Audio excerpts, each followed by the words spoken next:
Welcome dear student, I am Amol Take. Welcome you all again on the online platform of बोधनिधी.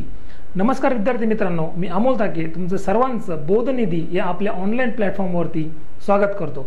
तर आज या ठिकाणी बघा, आपण ITI principal, vice principal, headmaster for technical schools ही जी 132 वॅकन्सीसाठी ॲडव्हर्टाइजमेंट आलेली आहे. तर या ॲडव्हर्टाइजमेंटचा नेमका एक्सपिरियन्स कोणता पाहिजे, कोणत्या प्रकारचा पाहिजे, तो आपण कशा प्रकारे अपलोड करणार आहोत, या गोष्टींचे उत्तरं तुम्हाला या व्हिडिओमधनं मिळालेली बघायला मिळतील. तर आता सुरुवात करूया आपल्या सेशनला. या ठिकाणी जर आपण बघितलं तर ही जी ॲडव्हर्टाइजमेंट आहे बघा, तर बेसिकली ही ॲडव्हर्टाइजमेंट आपल्याला 132 वॅकन्सीसाठी आलेली आहे.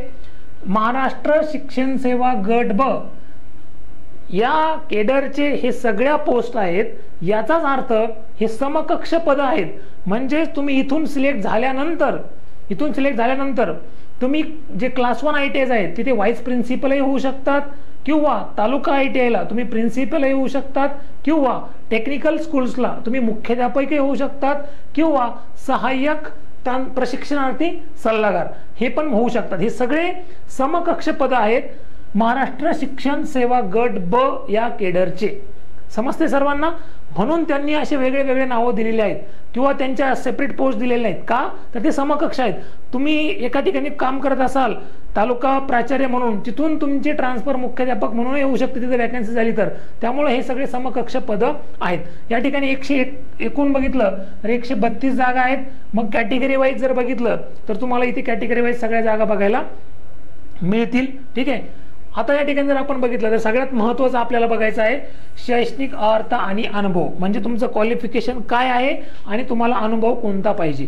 तर या ठिकाणी तुम्ही जर इंजिनिअरिंग केलं असेल, इंजिनिअरिंग केलं असेल, किंवा तुमचा डिप्लोमा असेल, हे मिनिमम क्वालिफिकेशन आहे. Minimum qualification diploma in engineering और technology at least in second class. म्हणजे तुमचा डिप्लोमा झालेला आहे कोणतीही branch, mechanical, civil, electrical, computer, IT, electronics and telecommunication, कोणतीही ब्रँच डिप्लोमा पण तो सेकंड क्लासमध्ये असला पाहिजे. किंवा तुमचं इंजिनिअरिंग झालेलं आहे, engineering mechanical, computer, civil, electronics, telecommunication, production, metallurgy, कोणतंही इंजिनिअरिंग, आणि त्यानंतर तुम्हाला इंजिनिअरिंग नंतर 2 वर्षाचा अनुभव आहे, किंवा डिप्लोमा नंतर 6 वर्षाचा अनुभव आहे, कोणताही एक तुम्ही सॅटिस्फाय करत असाल तर तुम्ही या पोस्टसाठी इलिजिबल आहात. मग तुम्हाला अनुभव कोणता पाहिजे बघा, एकदम क्लिअर मेन्शन केलेला आहे. एक्सपिरियन्स प्रोफेशनल म्हणजेच व्यावसायिक, किंवा टीचिंग म्हणजे शिकवण्याचा, किंवा ॲडमिनिस्ट्रेटिव्ह केडर. म्हणजेच काय, तुम्हाला प्रोफेशनल म्हणजे तुमचं इंजिनिअरिंग झालंय, त्यानंतर तुम्ही 2 वर्ष इंजिनिअरिंग कंपनीमध्ये काम केलं. आता कोणत्याही कंपनीत जरी काम केलं तुम्ही, तर तुम्ही तुमचं इंजिनिअरिंग नॉलेज वापरून तिथे काम करत आहात.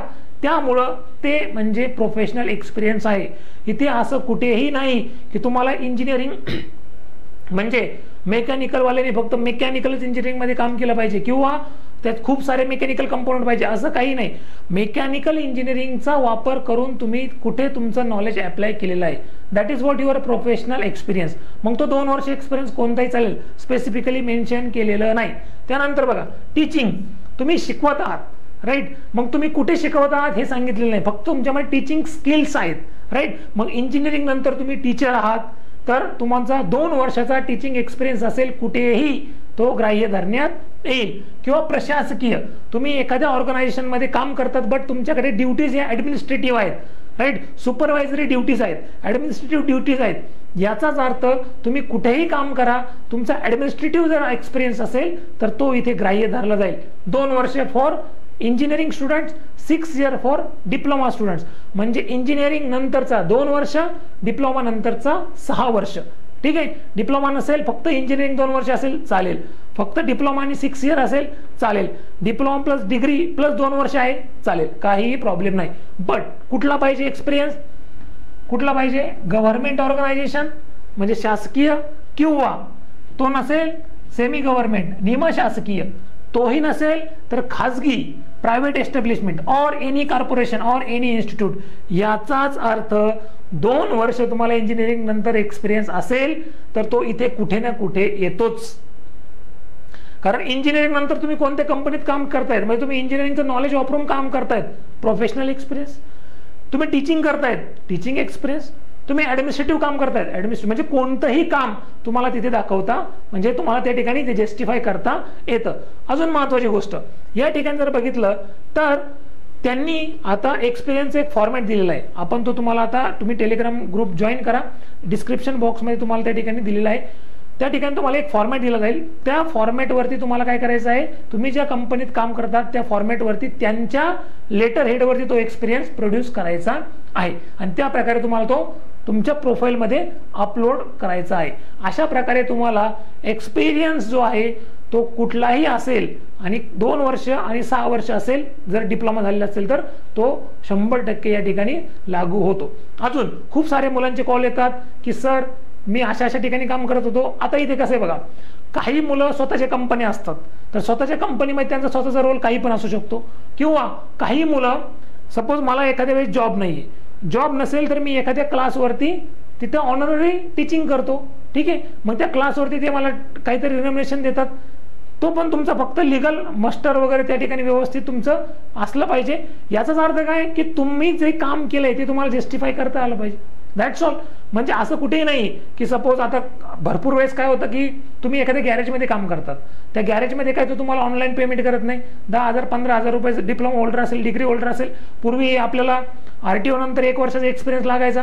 काही मुलं त्या गॅरेजमध्ये फुकट काम करायची. तो गॅरेजवाला म्हणायचा अरे बाबा माझ्याकडे व्हॅकन्सी नाही आहे.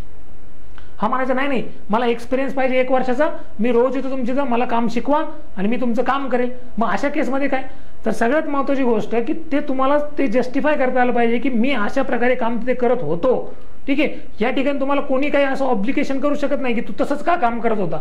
ज्याचे त्याचे वेगळे वेगळे प्रॉब्लेम्स असतात, जो तो ज्या त्या सिच्युएशनमध्ये काम करत असतो. ठीक आहे, काही लोकांना कन्सोलिडेटेड पेमेंट द्यायचे 30,000, त्यांना काही पे बँड वगैरे काही नव्हतं. मग त्यांनी त्या प्रकारे फक्त तुमचे डॉक्युमेंट्स असले पाहिजेत. त्यामुळे तुमचा एक्सपिरियन्स कसाही असू द्या, ठीक आहे, तो त्या ठिकाणी तुमचं जे काय आहे तुम्ही जर त्याला जस्टिफाय करू शकलात की मी खरंच माझं असं काम होतं आणि मी करत होतो, तर तुम्हाला कोणी डिनाय करू शकत नाही. ठीक आहे, ते आपल्याला डिनाय करायला बसलेले नाहीत, ते फक्त आपल्याला त्या ठिकाणी तुम्ही तिथे काम केलं आहे की नाही हे फक्त ते व्यवस्थित व्हेरीफाय करतात. ठीक आहे, सो अशा प्रकारे तुमचा एक्सपिरियन्स तुम्ही डिग्री नंतर कुठेही काम केलं असेल तर तो इथे बसतो.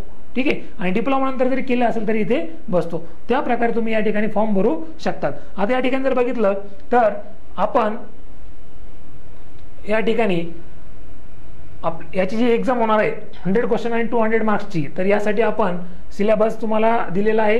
तो सिलेबसमध्ये 20 मॉड्यूल आहेत, तर ते डिटेलमध्ये एक्सप्लेन केलं आहे. त्याचा व्हिडिओ आपण सेपरेट बनवला आहे याच यूट्यूबवरती. यासाठी आपण एक बॅच सुरू केलेली आहे लाईव्ह प्लस रेकॉर्डेड फॉर्मॅटमध्ये. फर्स्ट 200 स्टुडंटसाठी तुम्हाला 4,999 फीज आहे. यामध्ये doctor Shalmali ma'am, PhD, MPhil, MPM and PG diploma in HRD, 25 years experience for MBA teaching, 6+ research publications आणि त्यांचं स्वतःचं मॅनेजरियल इथिक्स किंवा बिझनेस इथॉस जे आहे त्याच्याबद्दल बुक पण आहे.